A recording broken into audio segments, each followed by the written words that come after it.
Hello, my name is Eliana. This is my sixth activity. My favorite destination is Planas Tolima. I really like going there because all my family and friends live there.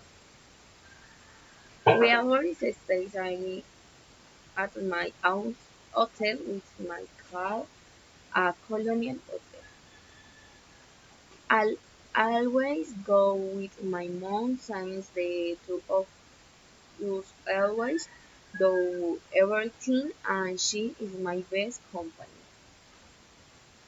Generally we always go by bus or sometimes by motorcycle, but I like to go by bus more because I are less tired.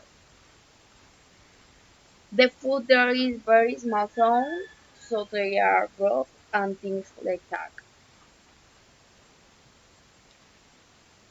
On of things I do the most when I go is visit my grandmother's grave,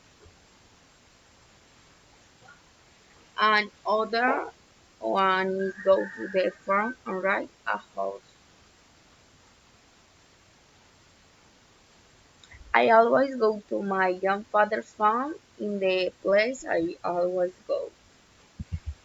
The climate is a bit cold or warm. We can say that it is an intermediate between cold and hot. Thank you. Bye.